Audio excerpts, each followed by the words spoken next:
Welcome to hit TV Telugu. నేను Lumbini భూజల. Current మన చుట్టుపక్కల జరుగుతున్న ఇష్యూస్ గురించి మాట్లాడడానికి మనతో పాటు motivational speaker, family counsellor and public speaker Rajani గారు ఉన్నారు. ఆవిడతో మాట్లాడి తెలుసుకుందాం. నమస్కారం మేడం, ఎలా ఉన్నారు? ఫైన్, నువ్వు ఎలా ఉన్నావు? చాలా బాగున్నాను. బట్ సరౌండింగ్ ఇష్యూస్ చూస్తే గనక వారం 10 రోజుల నుండి కానీ అంతకుముందు జరిగిన ఇష్యూస్ కానీ కంపేర్ చేసుకుంటే రీసెంట్ గా జరిగిన మేఘాలయ ఇష్యూ ఏదైతే ఉందో, అంటే ఇది మర్డర్ కేసు అనుకోవాలా, లేదంటే మెంటల్ ఇల్నెస్ అనుకోవాలా, సిస్టంలో ప్రాబ్లం అనుకోవాలా? దేని గురించి అసలు మనం ఎలా చూడాలి దీన్ని? అంటే ఆ అమ్మాయి ఆలోచన అలాగే ఉంది. అంటే క్రిమినల్ మైండ్, డైరెక్ట్గా చెప్పేసుకోవచ్చు విషయాన్ని. ఇప్పుడు అందరికీ తెలిసింది కాబట్టి మనకి ఇంకా ఉపోద్ఘాతాలు, బ్యాక్గ్రౌండ్లు అనవసరం. ఇప్పుడు ఆ అమ్మాయి క్రిమినల్ మైండ్ వచ్చేసి క్రిమినల్ మైండ్. తనకి ఏది కావాలో దానికోసం ఏమైనా చేసే మెంటాలిటీ అంతే. ఇప్పుడు నేను చాలాసార్లు కొంత పేరెంట్స్ యొక్క ఇన్ఫ్లుయెన్స్ కూడా ఉంటుంది, వాళ్ళ యొక్క పెంపక విధానం అని పేరెంటింగ్లో కూడా నేను చెప్తూ ఉంటాను. అయితే అది ఎంతవరకు అంటే, ఒకవేళ మంచిగా పెంచకపోతే వేరే విషయం, మంచిగా పెంచితే కూడా ఇలా తయారయ్యారు అని అంటే కనుక అది ఎంతవరకు వెనకాలంటారు? 25 ఏళ్ళు వచ్చిన తర్వాత, ఇప్పుడు అమ్మాయికి 24, పెద్ద తేడా ఏం లేదు, 25 ఏళ్ళు అనుకోవచ్చు. 25 ఏళ్ళ అమ్మాయికి ఇంకా తల్లిదండ్రులు వేలు పట్టుకుని అమ్మ ఇది మంచిది, ఇది చెడ్డది, ఇది ఇలా కూర్చో, ఇలా నుంచో, ఇలా పట్టుకో అని చెప్తారా? అప్పటికి అన్నీ తెలిసిపోతాయి కదా. నేనేం చెప్తానంటే, పేరెంటింగ్లో కానీ స్టూడెంట్స్ వాళ్ళ గోల్ సెట్ చేసుకునే క్రమంలో కానీ నేనేం చెప్తానంటే, 9th స్టాండర్డ్కి వచ్చే వరకు 14 years age, at the age of 14 అప్పుడు వాళ్ళకి విచక్షణ అనేది వచ్చేసి ఉండాలి. అది ఎలా వస్తుంది? వాళ్ళకి అప్పుడు వచ్చేస్తుంది అక్కడి నుంచి అన్న ఊడిబడి. చిన్నప్పటి నుంచి వాళ్ళకి నేర్పుతూ ఉండాలి. ఇది ఒక తల్లిదండ్రుల బాధ్యత అని అనకూడదు. ఏంటంటే తల్లి, తండ్రి, గురువు, దైవం అన్నారు. అంటే దైవం లాస్ట్లో ఎందుకు పెట్టారు అని అంటే, అది మన ఆచార సంప్రదాయాలు, మన పురాణాలు, మన చరిత్రలు, ఒక దైవభక్తి, ఒక హిందుత్వం, ఒక ఆధ్యాత్మికత, ఇవన్నీ మనం ఎన్నిటిలో నమ్మినప్పుడు భగవంతుడు ఉన్నాడు అని నమ్ముతున్నాం. ఉన్నాడు, లేడు అనే వాళ్ళ గురించి మనం మాట్లాడద్దు. సో ఆ భయము, ఆ పాపభీతి అనేది మనిషికి ఉండాలి. సో అది పక్కన పెడితే, ఇప్పుడు తల్లి, తండ్రి, గురువు అన్నప్పుడు తల్లిదండ్రులు నేర్పిస్తారు కొంతవరకు, మరి కొంతవరకు ఎవరు ఎక్కడ నేర్చుకుంటారు? స్కూల్లోనో కాలేజీలోనో, అంటే గురువు. ఇప్పుడు పాతకాలంలో చూసుకుంటే తల్లిదండ్రులు పెద్దగా ఏమీ నేర్పేవారు కాదు. మహా అయితే పాలు తాగే వయసు వరకు 2 ఏళ్ళో 3 ఏళ్ళో ఇంట్లో పెట్టుకునేవారు. తర్వాత ఏం చేసేవారు? గురుకులాలకు పంపించేవారు. చాలా సంవత్సరాలు, రాజులు రాజ్యాలు అన్నీ పోయిన తర్వాత కూడా గురుకులాలు ఉండేవి. అప్పుడు పిల్లలందరినీ కూడా స్కూల్స్ లేని సమయాల్లో గురుకులాలకే పంపించేవారు. అక్కడ ఇన్ని సంవత్సరాలు విద్యాభ్యాసం అని చెప్పి అక్కడే ఉంచేవారు. ఇప్పుడు ఈ రోజుల్లో అమ్మో హాస్టల్లో ఉన్నాడంట, అమ్మో నేను హాస్టల్ నుండి వచ్చాను, నాకేంటో నష్టమైపోయింది, లేకపోతే వీళ్ళు చూడలేక హాస్టల్కి పంపారు అని మాట్లాడుతున్నారు కదా. అప్పట్లో ప్రతి ఒక్కళ్ళు గురుకులాలకి వెళ్ళి కొంతకాలం అక్కడ విద్యాభ్యాసం చేయాల్సిందే. అక్కడ మొత్తం అన్నీ కూడా గురువులే నేర్పించేవారు. గురువులు, గురువుగారి భార్య గురువిణి అంటారు కదా, ఆవిడ, వాళ్ళిద్దరూ కలిసి పిల్లల్ని ఎంతో సక్రమంగా అన్ని విషయాలు నేర్పించడం, విద్య బుద్ధులు. అంటే ఆ నేపథ్యంలో, ఆ క్రమంలో గురువుగారికి శుశ్రూష అనేవారు. శుశ్రూష అంటే సేవలు చేయడం. ఒక మంచి పద్ధతిలో గురువు గారికి గౌరవనీయంగా, ఒక భక్తిగా సేవలు చేసేవారు. అది ఇప్పుడు కొంతమంది ఎలా దుర్వినియోగం చేస్తున్నారంటే, ఆ సేవ, శుశ్రూష అనేదాన్ని ఎలా ఉపయోగిస్తున్నారంటే, మాకు నువ్వు చాకరీలు చేయి, మాకు నువ్వు పనులు చేయి, సేవలు చేయి, నీకేమన్నా చూస్తా అంటే నేను హెల్ప్ చేస్తా, ఉద్యోగంలో కానీ, ఇంకో దాంట్లో కానీ ఎట్లా అయినా సరే. అంటే అది ఏ సందర్భంలో వాడినప్పటికీ ఆ పదానికి అర్థం మారిపోయింది ఇప్పుడు. ఆ రోజులో శుశ్రూష అనేది కంపల్సరీ ఉండేది. ఇప్పుడు పొద్దున్న లేచిన నుంచి రాత్రి వరకు చదివే ఉండదు. మనిషికి కావాల్సింది చదువు ఒక్కటే కాదు. చదువు అంటే education is very very very important, ప్రధాన పాత్ర. కానీ జీవితం అంతా అదే ఉండదు, రోజంతా అదే ఉండదు. అర్థమైందా? జీవితానికి అది ఎంత ఉపయోగమో, కానీ రోజంతా అదే ఉండదు. మిగతా ఎప్పుడు నేర్చుకుంటాం? మిగతా ఎంత అవసరము అంటే, మనం ఎలా బ్రతకాలి, ఎలా లోకజ్ఞానం సంపాదించాలి, ఎలా పెద్దలతో నడుచుకోవాలి, ఎలా చిన్నలతో నడుచుకోవాలి, ఎలా మన జీవితానికి సంబంధించిన విషయాలన్నీ నేర్చుకోవాలి, ఎవరి దగ్గర నేర్చుకోవాలి, ఇవన్నీ వాళ్ళు నేర్పేవారు. ఏంటి, ఈ సమయంలో చదువు ఉండేది.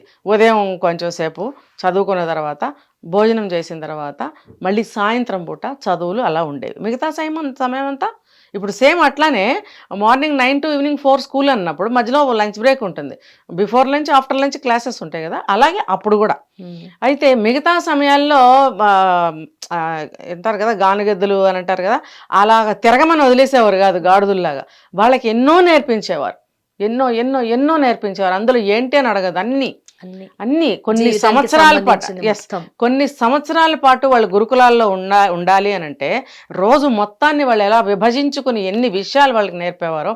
అందులో భాగంగా గురువుగారి భార్యతో ఎలా మెలగాలంటే, తల్లిదండ్రులను వదిలిపెట్టి వచ్చారు, తండ్రిగా గురువుని, తల్లిగా గురువుగారి భార్యని భావిస్తూ గడిచే కాలం అది. సో తల్లి ఏం చెప్పినా చేస్తారు, కానీ తల్లికి దూరంగా ఉన్నారు. తల్లి విలువ ఎలా తెలియాలి, గురువుగారి భార్య పాటించేది, ఆవిడే నిర్వర్తించేదాన్ని, ఆవిడ చెప్పేది పనులు. ఇప్పట్లో ట్యాపులు తిప్పితే నీళ్లు రావడము, స్విచ్ చేస్తే అది అలా లేవు కదా. అక్కడికి వెళ్ళి చెరువు దగ్గర నుంచి నీళ్లు తేవాలి, ఇక్కడికి వెళ్ళి దీపం వెలిగించాలి సాయంత్రం అయితే, ఇంకా అనేకం అనమాట. అంటే చిన్న ఎగ్జాంపుల్స్ 2 చెప్పాను. ఇలా ప్రతిదీ తల్లి చెప్తుంది అనమాట. చెప్పినప్పుడు గురువుగారి భార్య చెప్పినప్పుడు వీళ్ళు చేసేవారు అమ్మ అమ్మ అమ్మ అంటూ. తల్లికి దూరమై ఉన్నప్పుడు ఈవిడ తల్లిగా భావించేవారు, చిన్న వయసులో వచ్చేసేవారు. అలాగే గురువుగారిని దైవంతో సమానంగా కన్న తండ్రిలాగా భావించేవారు, వాళ్ళు కూడా అలాగే చూసేవారు. అంటే అన్నీ నేర్పించిన తర్వాత కొంతకాలం అయిన తర్వాత పంపించేవారు, అన్ని నిష్ణాతులు అయిన తర్వాత పంపించేవారు. ఇప్పుడు ఏమవుతుంది, స్కూల్లో ఏ గురువులు ఏం నేర్పుతున్నారు, ఎడ్యుకేషన్ విధానం ఎలా మారిపోయింది, ఏ పాఠాలు నేర్పిస్తున్నారు, ఉపయోగపడే పాఠాలు ఏమన్నా ఉన్నాయా, మరి చదువుకున్న చదువుకి రేపు పొద్దున చేస్తున్న ఉద్యోగానికి ఏమన్నా సంబంధాలు ఉన్నాయా, అలాంటిది ఏమీ లేకుండా ఎలా అనిపిస్తుందంటే కొన్ని సబ్జెక్ట్స్ ఉంటాయి, ఆ సబ్జెక్ట్సే నేర్చుకోవడం అవుతుందన్నమాట.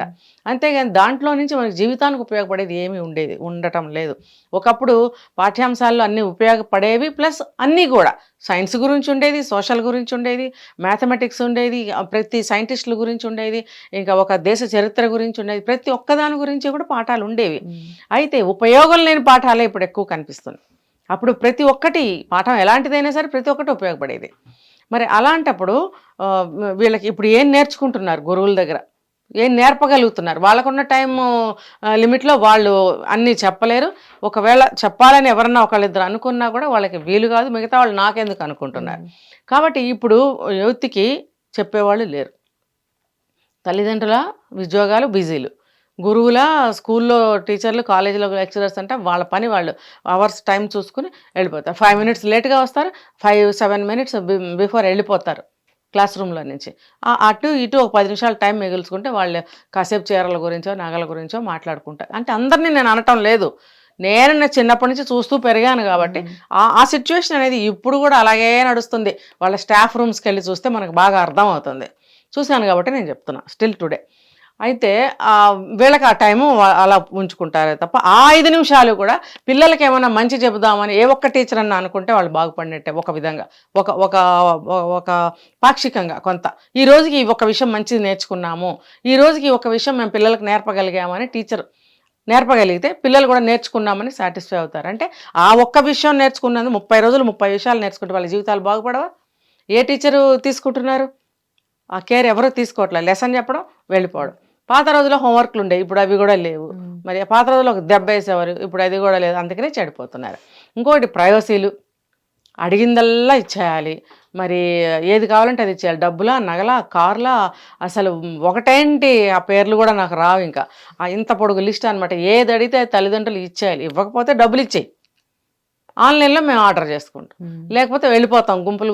కొన్ని టాపిక్స్ నేను తీసుకోను అసలు. ఎందుకు అని అంటే అది మనం తెలియజేస్తున్నామా ఇప్పుడు వాళ్ళకని అంటా నేను.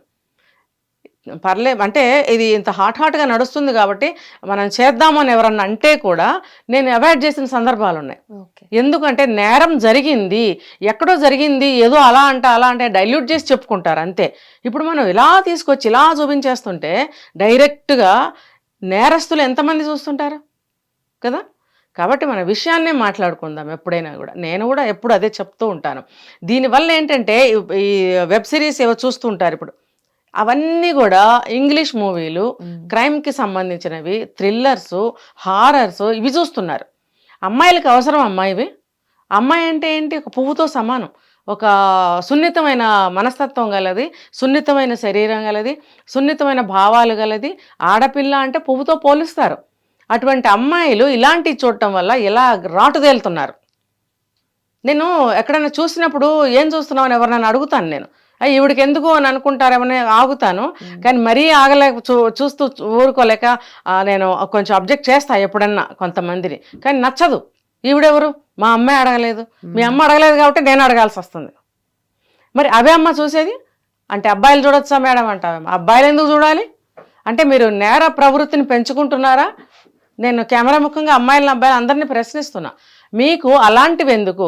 చక్కగా ఒక కామెడీ చూడండి, చక్కగా ఒక ఫ్యామిలీ వాతావరణానికి సంబంధించిన ప్రేమపూరితమైన బంధాలు చూడండి. అందులో భార్యాభర్తల ప్రేమలు ఉంటాయి, నిజమైన ప్రేమికులు ఉంటే ఆ ప్రేమను కూడా చూడొచ్చు. నేను తప్పు అనటం లేదు. ఇప్పుడు చూపించే సినిమాల్లో, ఇప్పుడు చూపించే ప్రేమల్లో ఎక్కడ నిజమైన ప్రేమలు ఉన్నాయి? అన్ని క్రైమ్సే కదా, ఫైటింగ్లు, క్రైమ్స్, చంపేసుకోవడాలు, ఎలా చంపించారు, ఎందులో వేశారు, అది ఎలా బయటకు వచ్చింది, ఇవన్నీ ఎందుకు చూపిస్తున్నారు? తెలియని వాళ్ళకి నేర్పిస్తున్నారు అని నేను ఒకసారి క్వశ్చన్ వేసినప్పుడు అది జరిగిందాన్నే చూపించారు అన్నారు ఎవరు. ఎందుకు చూపించాలి? జరిగిందని అందరూ ఆ నోట ఈ నోట చెప్పుకుంటున్నారు కదా. మళ్ళీ మీరు ఒక పెద్ద మూవీ తీసి బిగ్ స్క్రీన్ మీద ఒక 500 రూపాయలు టికెట్ పెట్టి ఎందుకు చూపించాలి? మీరు జనం కూడా ఎందుకు వెళ్తున్నారు? నేనైతే సంవత్సరానికి ఒకటో రెండో కూడా చూడను సినిమాలు. ఎందుకు? అన్ని వింటూనే ఉన్నాం, కళ్ళ ముందు జరుగుతున్నాయి, చూస్తున్నాం. మళ్ళీ మనం వెళ్ళి ఏదో చూడాలా? ఏ మంచి సినిమా అనుకుని వెళ్ళినా కూడా అందులో ఏదో ఒకటి కనిపిస్తుంది. అది మనకి భయాన్ని, బాధని, ఏం జరుగుతుందో అన్న ఇంకొక సంశయాన్ని కలిగిస్తుంది అనమాట. ఇప్పుడు ఈ అమ్మాయిని తీసుకుంటే ఈ అమ్మాయి కూడా ఇలాంటి ప్రవృత్తి కలిగిందే అనిపిస్తుంది. ఈ అమ్మాయి యొక్క అలవాట్లు కానీ ఈ మిగతావి కానీ ఇలాగే అనిపిస్తున్నాయి. ఆ అమ్మాయి ఏం చూస్తుంది, ఏం చేస్తుంది అంటే చూసిన వాళ్ళందరూ ఏం చెప్తున్నారు? వెల్ ఎడ్యుకేటెడ్, వాళ్ళ ఫాదర్కి బిజినెస్లో బాగా హెల్ప్ చేస్తుంది. ఏ బిజినెస్లో చేస్తుందో ఎవరు చూశారు? ఇంటి దగ్గర అక్కడ చక్కగా ఉంటారు. ఇటు రామ్మ అని తల్లి పిలిస్తే వస్తున్నా అంటారు, జాగ్రత్తగా వెళ్ళి రమ్మ అంటే అలాగే అంటారు. చక్కగా ఆఫీస్ అయితే క్యాబ్ వస్తుంది, స్కూల్ అయితే బస్సు వస్తుంది. చూసిన వాళ్ళ అమ్మాయి వాళ్ళ అబ్బాయి ఎంత చక్కగా జాగ్రత్తగా డిసిప్లిన్గా వెళ్తారు. వాళ్ళ అమ్మ మాట బాగా వింటారు. అసలు వాళ్ళ అమ్మ మాట ఎంత బాగా వింటారో వాళ్ళ అమ్మని అడిగితే తెలుస్తుంది. వాళ్ళ అమ్మ కూడా మా పిల్లలు చెడ్డవాళ్ళని చెప్పుకోలేరు కాబట్టి బయటకు చెప్పరేమో కానీ మనసులో ఉంటుంది వాళ్ళకి. అంటే వీళ్ళ మనస్తత్వాలు ఇంటి వరకు బాగుంటున్నారు, బయటకు వెళ్ళిన తర్వాత ఏం చేస్తున్నారు ఎవరికి తెలుసు?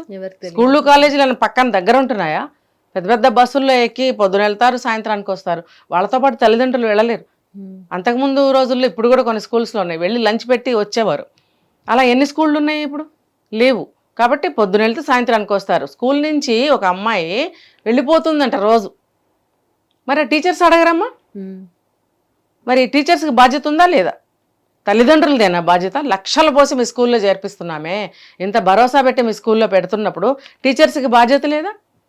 అటెండెన్స్ తీసుకుంటారు, ప్రతి అవర్కి అటెండెన్స్ తీసుకునే సిస్టమ్ ఉండేది, ఇప్పుడు తెలియదు నాకు. అటెండెన్స్ తీసుకున్నప్పుడు ఇంతకు ముందు క్లాస్కి అటెండ్ అయిన అమ్మాయి ఈ క్లాస్లో లేదు, ఎక్కడికి వెళ్ళింది అని నోటీస్ ఒకటి పంపించద్దా? తర్వాత స్కూల్ యాజమాన్యం కూడా గేటు దగ్గర పెడతారు ఎలా అయినా, అక్కడ ఎవరు వెళ్తున్నారు, ఎవరు వస్తున్నారు అనేది నోటెడ్ ఉండాలి కదా. ఓకే, ఉందో ఉంది. మరి వెళ్తున్నాను అన్నప్పుడు ఒక ఏమంటారు పర్మిషన్ తీసుకుని క్లాస్ మేడంతో వెళ్ళిపోతే సరిపోతుందా? అసలు ఎక్కడికి వెళ్తున్నావు, ఎందుకు వెళ్తున్నావు? వాళ్ళ పేరెంట్స్ ఫోన్ నెంబర్లు ఉంటాయి, ఆ నెంబర్కి ఫోన్ చేసి మీ అమ్మాయి ఇలా వెళ్ళిందని తెలియజెప్పాలి కదా. అంటే మాకు ఇదే పని అంటారేమో, అవసరం లేదు. దానికోసం ఇంకొక ఎంప్లాయ్మెంట్ పెట్టుకోవచ్చు, ఇంకొక ఎంప్లాయీని మీరు అపాయింట్ చేసుకోవచ్చు. ఎంత 10,000 ఇస్తే ఇంకో ఎంప్లాయీ రారా? అలాంటివన్నీ చూసుకోవడానికి ఒక ఎంప్లాయీని మీరు అపాయింట్ చేసుకోవాలి స్కూల్లో. ఎందుకు ఇంటర్నేషనల్ స్కూల్స్ అంటారు, మరి ఉన్నాయా లేవా? నేను వెళ్ళి చూసి వస్తాను ఒకసారి. ఇప్పుడు అందరి పిల్లల్ని ఇంటర్నేషనల్ స్కూల్స్లోనే వేస్తున్నారు. నేను అడిగాను ఒకళ్ళని, ఎందుకు వేస్తున్నారు మీరు అని అంటే, అవే ఉన్నాయి స్టాండర్డ్గా అని అంటున్నారు. ఏ స్కూల్లో వేసే పిల్లలు చెడిపోతున్నారు, చదవట్లేదు. ఎందుకు చెడిపోతారు అంటే ఇలా అని అందరూ వెళ్తున్నారు కాబట్టి మన పిల్లలు ఇందులో వేస్తే చెడిపోతారేమో అనే భయంతో ఇమ్మడలేక మీరు కూడా దీంట్లోనే పంపిస్తున్నారు, ఆ ఫీజులు కట్టలేకపోతున్నారు. ఇవన్నీ ఎందుకు? న్యాచురల్గా పెంచుకోవచ్చు కదా. ఇప్పుడు మరి ఈ అమ్మాయి తల్లిదండ్రులు ఎలా పెంచారో మనకు తెలియదు.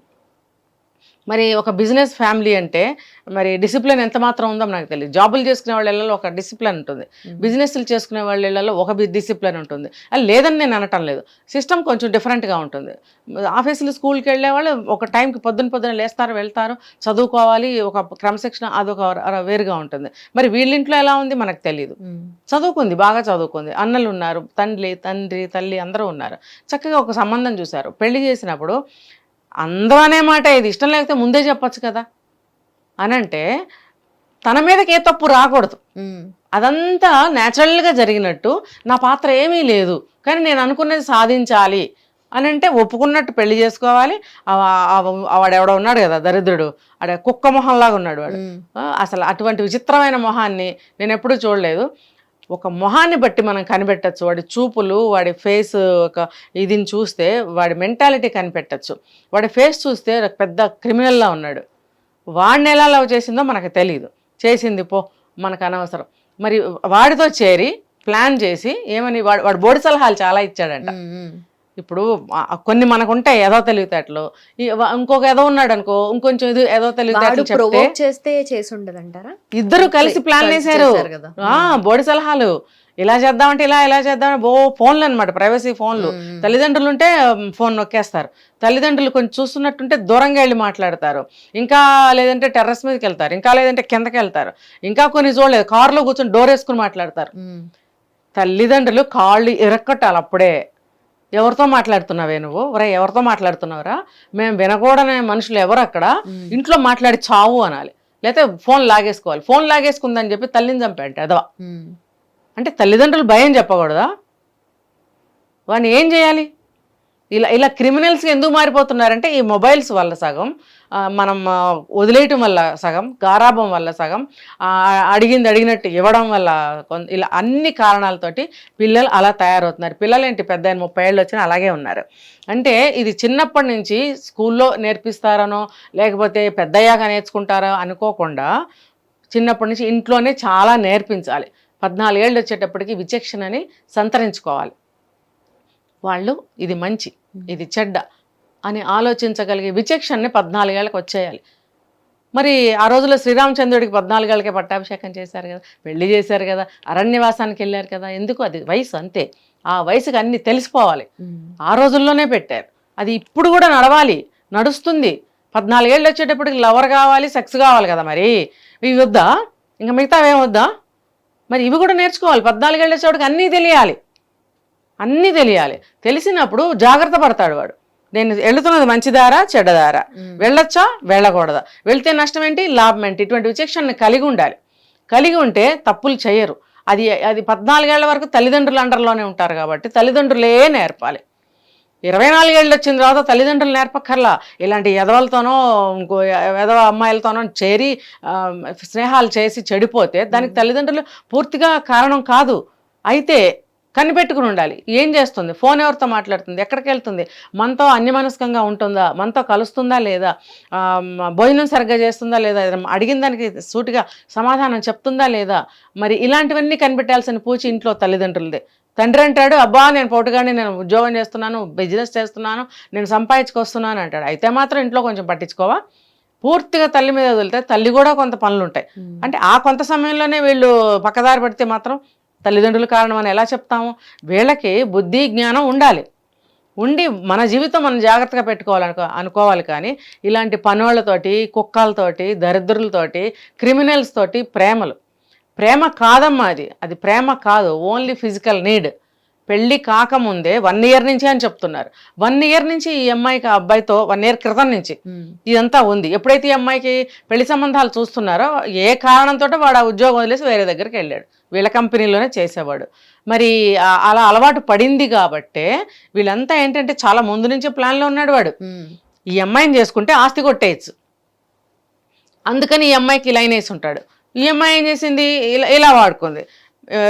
ఇద్దరు కలిసి ఇప్పుడు ప్లాన్ చేసి ఒప్పుకున్నట్టే ఒప్పుకుందాము, వాడిని లేపేద్దాము, నేను విడోని అయిపోతాను కదా, అప్పుడు మా నాన్న ఇంకా వేరే దారి లేక నన్ను ఎవరు చేసుకుంటారు, అప్పుడు నీకే ఇచ్చి పెళ్లి చేస్తాడు అని గొప్ప ప్లాన్ చేసుకున్నట్టుంది. కానీ వేసింది ఎక్కడ బెడిసి కొట్టింది? అదే నేను చెప్తుంది. ఏ చిన్న నేరం చేసినా, తప్పు చేసినా వెంటనే శిక్ష ఉంటుంది అక్కడ. అది నేరం అని ఎందుకన్నారు? తప్పు కాబట్టే కదా నేరం అన్నారు. వెంటనే శిక్ష ఉంటుందని ఎందుకు తెలియట్లేదు? దట్టు అది పెద్ద మర్డర్ కేసు. అది ఎటువంటి ప్లాన్లు వేసి చంపిందో అందరికీ తెలుసు. అంత అంత అంత బ్రెయిన్ అమ్మాయికి అటువంటి క్రూయల్ ప్లాన్లు చేస్తుందా? అసలు నేను అదే అడుగుతున్నాను. ఒక అమ్మ కన్నా అమ్మాయిని కానీ అబ్బాయిని కానీ బిడ్డల్ని ఇంకొకళ్ళు వచ్చి చంపే హక్కు ఏంటి? మీరు చచ్చిపోండి కావాలంటే, నీకు నచ్చట్లేదు, నేను బ్రతకలేకపోతున్నాను ఆ అమ్మాయితో లేకపోతే అబ్బాయితో, మీరు చచ్చిపోండి మీకు అంతగా ఇష్టం లేకపోతే. మీరైనా చచ్చిపోమని నేను చెప్పట్లేదు. ఏ కాంటెక్స్ట్లో చెప్తున్నాను అంటే వేరే వాళ్ళని చంపే హక్కు మీకు లేదు, అంతే కదా. నాకు ఇష్టం లేదు ఈ పుస్తకం చదవటం అంటే నా పుస్తకం నేను చింపేసుకుంటా. ఎదుటివాడి పుస్తకం మనం ఎందుకు చింపాలి? వాడు ఊరుకుంటాడా? అది ఆ కాంటెక్స్ట్లో నేను చెప్తున్నాను, చచ్చిపోమని కాదు నా ఉద్దేశం. అయితే మీకు ఇష్టం లేకపోతే మీ ఇంట్లో చెప్పుకోండి, లేకపోతే నేను వాడిని చేసుకుంటానని పారిపో, ఏదో ఒకటి చేసుకో. చంపాల్సిన అవసరం లేదే. పెళ్లి చేసుకుని మరీ చంపుతున్నావు నువ్వు. ఎందుకు చంపుతున్నావు? ఆ కన్న తల్లిదండ్రులకి ఎంత కడుపు కోత. వాళ్ళు 25 ఏళ్ళు 30 ఏళ్ళు నిన్ను మీ అమ్మ నాన్న పెంచుకున్నట్టే వాళ్ళని పెంచలేదా? వాళ్ళకి ఆశలు కళలు ఉండవా? పిల్లలతో కలిసి జీవించాలనే ఆశ కోరిక వాళ్ళకు ఉండదా? మరి కన్నపేగు ఎవరిదైనా ఒకటే కదా. అబ్బాయిని కన్నదే కన్నపేగు కాదు, అమ్మాయిని కన్నదే కన్నపేగు కాదు. రెండూ ఆ పేగులో నుంచే వస్తాయి. అలాంటప్పుడు బంధం అనేది 2 విషయాల్లో ఒకటే కదా. ఎందుకు ఆలోచించలేకపోతున్నారు? అబ్బా నాకు అడ్డం వచ్చింది తీసేద్దాం, నాకు అడ్డం వచ్చాడు తీసేద్దాం, ఇదే ఆలోచనలో ఉన్నారు. ఇప్పుడు వీళ్ళంతా ఈ టెంపరరీ సొల్యూషన్ అది చూసుకుని ఇంత పెద్ద మిస్టేక్స్ చేస్తున్నారు. సొల్యూషన్ దాన్ని బొందా? సొల్యూషన్ ఎక్కడ ఉంది? ఇప్పుడు మనిషి తప్పు చేస్తే గిల్టీ అనేది ఉండనే ఉంటుంది. మరి వీడేమో ఇండోర్లో ఉండి నడిపించాడు, ఈవిడ గారేమో తెలియనట్టు వచ్చి అక్కడ కూర్చుని వాళ్ళ అన్నయ్యకి ఫోన్ చేయటం, నేను ఏదో అన్యాయం అయిపోయాను నన్ను కిడ్నాప్ చేస్తే. అంటే ఏదో తెలివితేటలన్నీ మాట్లాడితే పబ్లిక్ చెడిపోరా? అసలు ఇవన్నీ కూడా మాట్లాడాల్సిన అవసరం లేదు.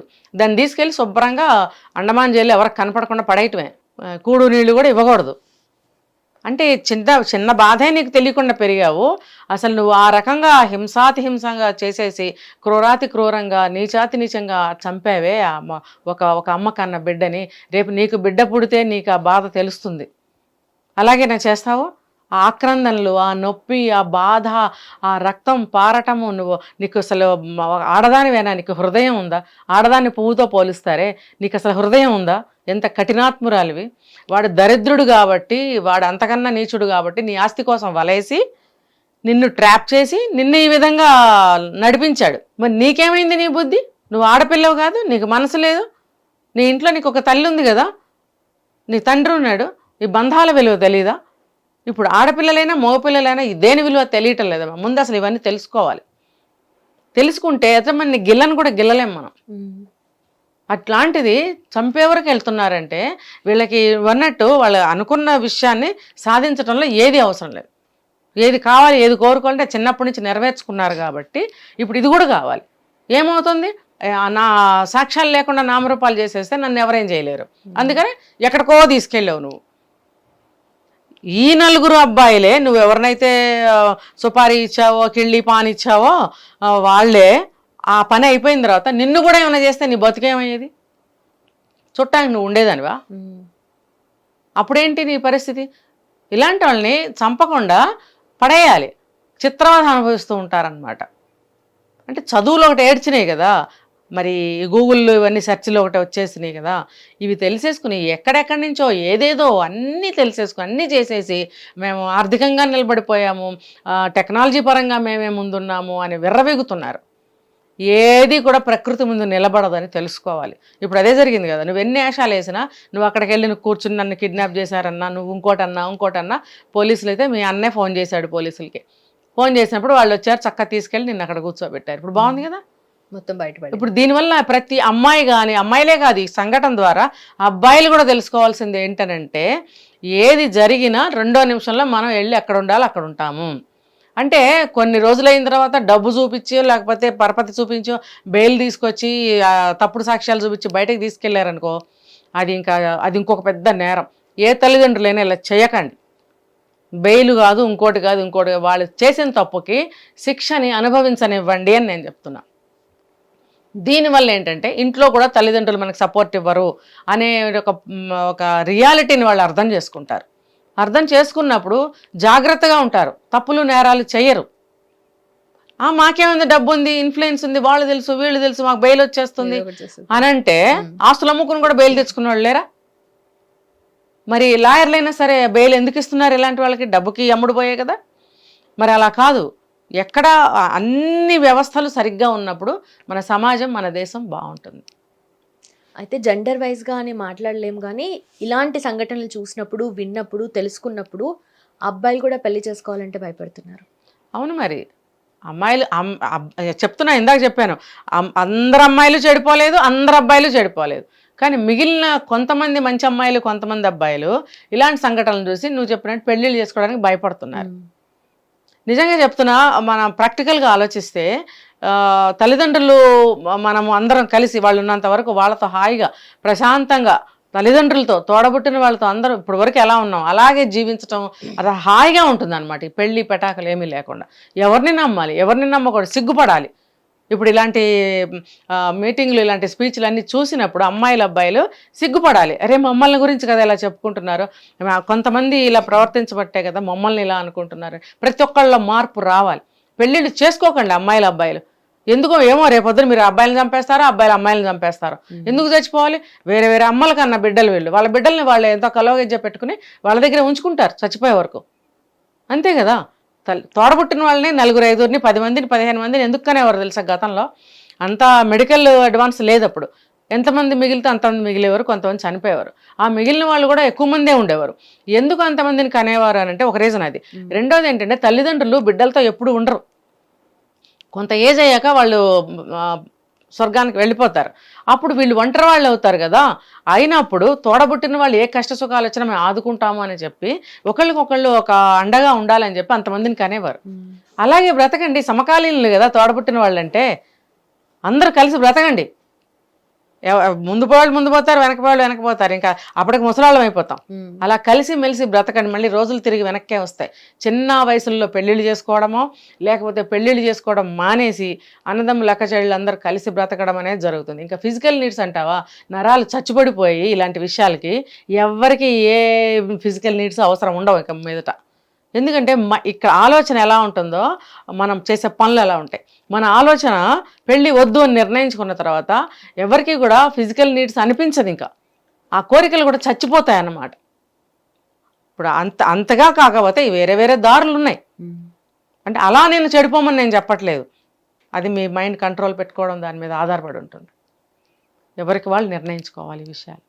కాబట్టి సొసైటీ ఇలా నాశనం అవడానికి కారణము ఒకటి అని చెప్పలేము. మన వ్యవస్థ, మన ప్రభుత్వాలు, మన కుటుంబాలు, మన ఉన్న పరిసరాలు అనేకం అన్నమాట. ఇంకా మన మొబైల్స్ వచ్చిన తర్వాతే ఈ నేరాలు పెరిగిపోయాయి. కోవిడ్ వచ్చిన దగ్గర నుంచి 1వ క్లాస్ పిల్లోడికి కూడా సెల్ ఫోన్లు ఇచ్చారు. ఇది నేను ప్రతి వీడియోలో చెప్తూనే ఉన్నాను. ఇప్పుడు అవసరం ఏంటి?